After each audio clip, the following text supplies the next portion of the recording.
Sud Radio, c'est quoi le problème? Félix Mathieu.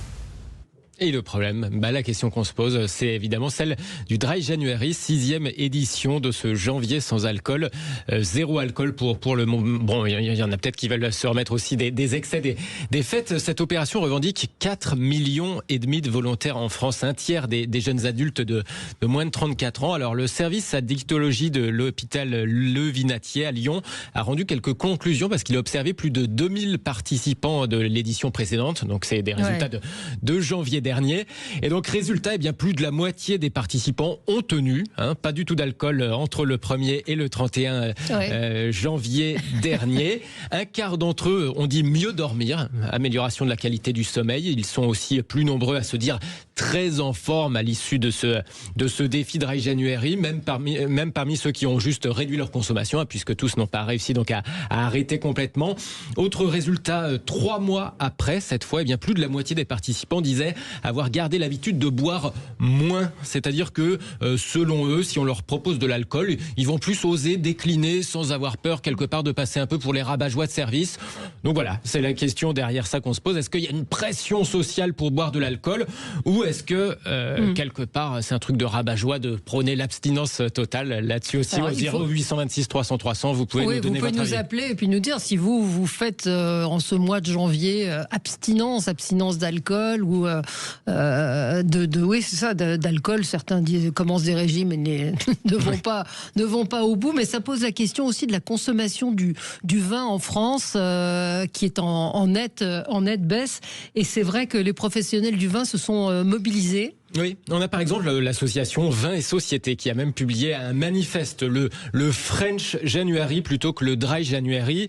L'idée c'est, disons-le, un janvier franchouillard, on va dire, pour promouvoir la modération toute l'année plutôt que l'abstinence sur un seul mois, maîtriser la consommation plutôt que s'arrêter complètement pendant un mois, avec même dans ce French January des idées de repas, des accords mets-vins, vous savez, alors avec modération. Il y a même une alternative sans alcool pour ceux qui voudrait vraiment. D'ailleurs, chacun son avis, mais c'est vrai que ça existe, les vins sans alcool. Mais entre les lignes, quand même, on comprend que ces professionnels du vin sont pas vraiment fans de ce Dry January, de l'idée de l'abstinence totale. Leur manifeste, par exemple, là, sur le site du French January, dit s'adresser, je les cite, à ceux qui veulent rester libres de leur choix. Comme pour dénoncer quelque part un peu une forme d'hygiénisme, sans doute. Alors, Michel Chapoutier, bonjour. Vous êtes en ligne avec nous. Vous êtes vigneron, président de l'Union des maisons et marques de vin. Vous signez dès demain, j'imagine, à ce manifeste? Oui, bien sûr, parce que la profession... Ah, j'ai un écho là. Oui, non, allez-y, on vous écoute.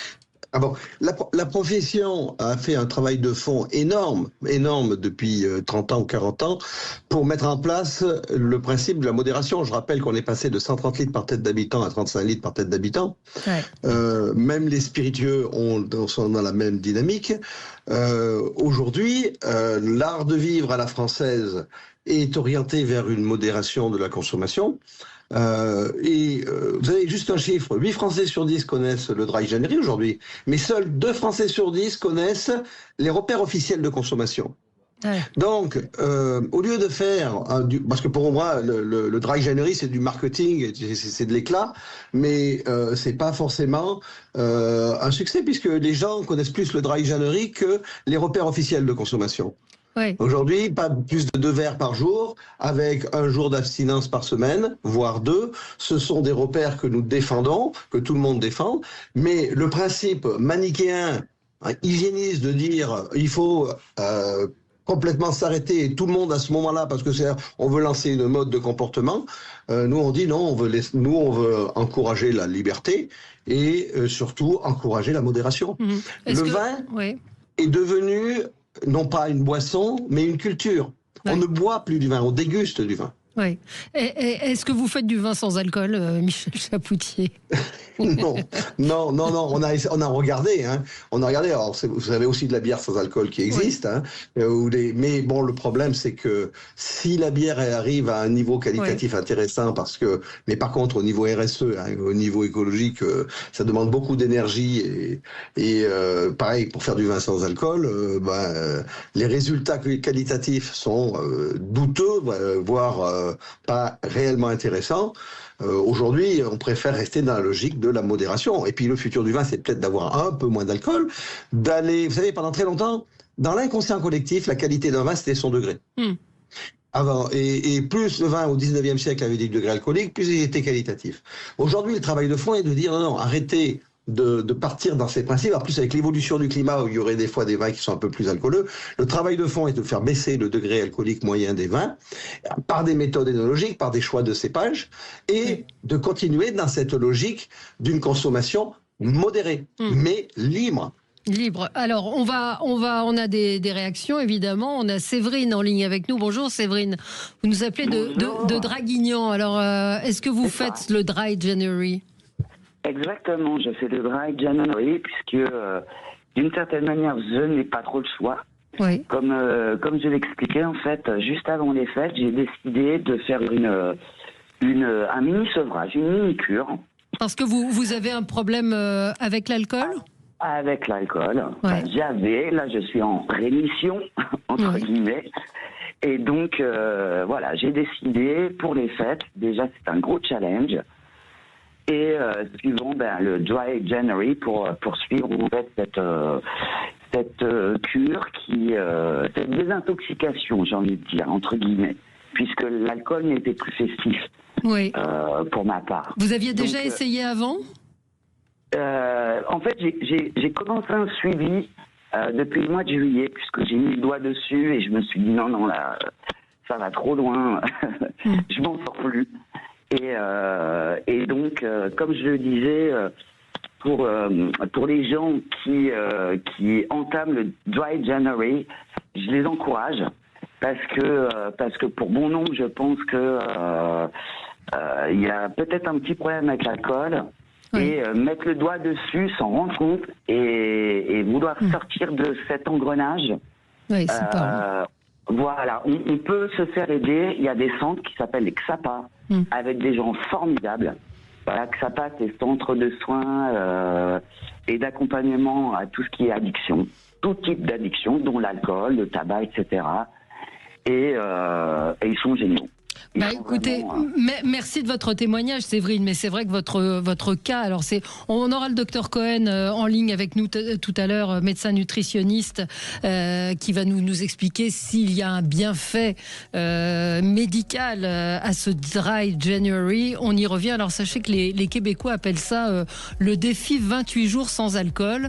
Vous savez, ils ont toujours, ou alors janvier sans alcool. C'est vrai qu'on pourrait l'appeler. 31 jours en janvier. Ben oui, je sais pas pourquoi ils appellent, parce que je crois que c'est pas au même. Ils sont peut-être en février. Pas au même moment, effectivement. C'est en février, janvier ou février. Dans un instant, le docteur Cohen avec nous. On aura Kevin, on aura Xavier qui est contre le Dry January. 0826 300 300. À tout de suite. Radio, c'est quoi le problème ? Félix Mathieu. Alors Félix, nous parlons donc de ce Dry January. Effectivement, zéro alcool pendant le mois de janvier, 4,5 millions de personnes a priori qui s'y mettent et des professionnels du vin, on l'entendait, qui doutent un peu en se disant est-ce qu'il ne faudrait pas plutôt être responsable tout le temps plutôt que arrêter complètement pendant le mois de janvier. Oui, et puis consommer, ce que disait Michel Chapoutier, consommer avec modération, mieux mais moins. Docteur Cohen, bonjour. On a perdu le docteur Cohen, mais on a des appels. Vous pouvez nous appeler pour nous dire si vous suivez, si vous faites ce Dry January, si vous l'avez fait et si vous êtes, si vous avez tenu, parce que les chiffres disent aussi, Félix, que en général c'est quand même un échec. Hein. Oui, alors on a quand même la moitié des participants qui ont réussi à se passer totalement d'alcool la précédente édition, lors du mois de janvier 2025. Certains disent que leur sommeil s'est amélioré, qu'ils se sentent plus en forme. Je crois d'ailleurs que le docteur Cohen est de nouveau avec nous, Valérie. Docteur Jean-Michel Cohen, médecin nutritionniste, vous dirigez le site Savoir Maigrir. Bonjour Jean-Michel. Alors, Dry January, qu'en dit le médecin ? Est-ce que ça a un intérêt pour la santé ? Alors, on a entendu un appel un petit peu particulier tout à l'heure d'une auditrice qui s'en sert pour se motiver à arrêter l'alcool. Mais voilà, est-ce que ça a un intérêt ? À quoi ça sert pour un médecin, le Dry January ? À la base, ça avait été créé pour 3 choses. Premièrement, se sevrer de l'alcool après les fêtes, parce qu'il y a eu un abus d'alcool la plupart du temps pendant les fêtes. En général, c'est 30 à 40% de la ration calorique consommée. La deuxième chose, c'est de tester sa capacité à l'abstinence. Et la troisième chose, c'était de prendre conscience de son alcoolisation pour les gens qui s'en rendent pas vraiment compte. Est-ce que c'est vraiment intéressant? Non, moi je trouve pas trop. Ça ressemble plus à un challenge TikTok. Ça veut dire, êtes-vous capable ou non de supprimer l'alcool pendant un mois? Sur le plan des effets médicaux, comme vous l'avez rappelé, sur le premier mois, quand les gens font ce test, en général, on a une amélioration, une baisse du cholestérol, des triglycérides, de la glycémie, une baisse de la pression artérielle, une sensation de mieux-être, ce qui est à peu près normal quand on supprime toute boisson alcoolisée. Par contre, je pense que l'éducation à la modération est vraiment la chose la plus importante. Alors, c'est pas pour reprendre l'argument des viticulteurs qui, eux, quand ils disent 2 verres par jour, ça représente quasiment 6 bouteilles par mois. Ça leur ferait plaisir que tout le monde fasse ça, évidemment. Mais c'est pas le sujet. Le sujet, c'est de dire, écoutez, si vous avez envie de le faire, ça a un côté plutôt amusant. Médicalement, il n'y a aucune recommandation de santé publique. C'est-à-dire, ça fait pas partie des recommandations de santé publique. À la limite, faire prendre conscience aux gens du fait que boire un verre de vin, comme le font certains jeunes gens tout de suite après le travail, devient finalement un peu excessif. Voilà, bon, ça existe, je vous dis, ça a un côté challenge, ça n'a pas un grand intérêt sur le plan médical. Ça n'a pas un grand intérêt sur le plan comportemental. Mais c'est vrai que ce que disait Michel Chapoutier, c'est qu'on ne connaît pas. Alors, il a dit 2 verres par jour, mais un auditeur me dit la campagne un verre, ça va, 3 verres, bonjour, les dégâts, c'était pour la sécurité routière. Tout le monde s'en souvient. Pourquoi est-ce qu'on ne voit pas de campagne aussi forte sur les réseaux, à la radio? Il devrait y avoir des campagnes, effectivement, sur la consommation, même si elle a beaucoup baissé. Hein. On a entendu ce que disait Michel Chapoutier tout à l'heure. On a beaucoup baissé, Gilles. Oui, moi il y a un effet psychologique, hein. Il y a un effet comportemental sur le fait que ce qu'on observe dans la jeune génération à l'heure actuelle, les sociologues en parlent, c'est que les jeunes aujourd'hui sont beaucoup plus axés sur la notion de bien-être, de modération, de désalcoolisation, y compris même sur le thème du loisir, c'est-à-dire privilégier la vie des loisirs à la vie du travail. Donc c'est un changement de comportement générationnel. Alors docteur, il y a une grande mode en ce moment. Quand on veut pas prendre du sucre avec du coca, on prend du coca zéro, du coca light. Là maintenant, si on veut pas avoir d'alcool, on prend du rhum et du gin sans alcool. Sur BFM, ils ont testé ça. Vous me direz si ça vaut le coup de prendre du gin et du rhum sans alcool. Écoutez. On connaît la tourtelle, évidemment, le champomy, mais on connaît moins le rhum sans alcool, le gin sans alcool, le vin sans alcool. Alors je vous propose un petit test en plateau. Je vous ai ramené tout mon bar. Il y a du vin rouge sans alcool, il y a du sprit sans alcool. Évidemment, tout ça est 100% sans alcool. Je vous ai même fait un petit cocktail avec du rhum sans alcool et de la ginger beer. Donc visuellement, en tout cas, c'est assez bluffant parce que. Alors évidemment, visuellement, c'est bluffant. Au niveau de l'odeur, j'ai du rosé et du vin blanc à la couleur. Allons-y, on va tester. Ouais, mais alors ça sent quand même un petit peu le vin. Évidemment, si on est un expert, on va trouver ça absolument catastrophique. On n'a pas besoin d'être expert. Hein. Non, Jean-Michel, vous avez goûté écoutez, j'ai été contraint d'acheter des vins sans alcool parce que une de mes filles était enceinte et donc ne buvait pas d'alcool. Franchement, ça n'a rien à voir avec le vin. Bah non. Alors moi, je conteste pas les gens qui peuvent aimer ce type de boisson, mais dire vin sans alcool, non, c'est pas un terme approprié. C'est une boisson, ça peut se boire. Personnellement, c'est pas du tout à mon goût. Ça ne ressemble absolument pas au vin. Si pour la bière, et c'est lié aux techniques de fabrication. Ça veut dire c'est la distillation, elle est très importante. La fermentation pour la bière, elle modifie les choses. Donc la bière sans alcool est un peu plus acceptable.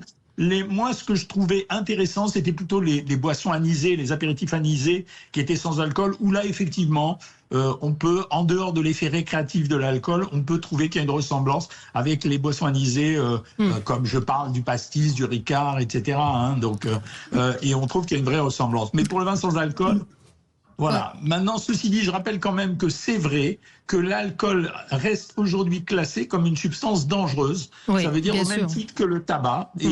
Et donc, la modération n'est pas un choix, c'est une contrainte aujourd'hui si on veut être en bonne santé. Oui, c'est ce que disait aussi Michel Chapoutier quand on a préparé l'émission, c'est qu'aujourd'hui, les accidents de la route sont aussi beaucoup provoqués par le cannabis et d'autres substances. Mais l'alcool est évidemment toujours à consommer avec modération. Beaucoup d'appels. Kevin est en ligne avec nous. Bonjour Kevin. Oui, bonjour Valérie. Bonjour. Alors, Bonjour tout le monde. est-ce que vous faites le Dry January? Oui, cette année, je le fais, oui. Ah bon. Et c'est la première fois ou vous l'aviez déjà fait? Non, j'avais tenté l'année dernière comme ça, juste pour voir, parce que ma femme le faisait, et bon, personnellement, j'avais pas tenu très très longtemps. Et puis cette année, vu que tous les excès qu'il y a eu pendant le gospel, pendant les fêtes, plus j'ai quelques défis sportifs qui arrivent incessamment sous peu, donc pourquoi pas arrêter l'alcool, c'est quand même en lien, ça va quand même bien avec le sport. Oui. Et puis pour une fois que c'est un petit défi un peu plus intelligent que les autres, autant en profiter. Eh ben, Mais ça veut dire quoi? Vous arrêtez les apéros, vous arrêtez la petite bière? Qu'est-ce qu'on arrête quand on fait un Dry January? C'est-à-dire, sans le Dry January, vous buvez... Le petit apéritif du week-end. Ouais. Au lieu de prendre de l'alcool, on va boire un jus ou juste de l'eau, puis discuter juste avec de l'eau, puis c'est tout. Voilà, c'est ce que disent nos auditeurs, c'est effectivement qu'il faut le faire boire avec modération, soyons raisonnables, mais sans injonction de masse. Xavier, vous nous appelez de Bordeaux. Est-ce qu'il y a un lien avec ce que vous allez nous dire? Merci à Kevin de nous avoir appelé. Est-ce qu'il y a un lien? Parce que je vois que vous êtes contre le Dry January. Moi, je suis contre le Dry January, le Black Friday, Halloween, tous les trucs anglo-saxons, américano, mondialistes, là, les trucs qu'on nous impose d'en haut, là, comme si c'était des modes mondiales qu'on devait suivre bêtement comme des moutons.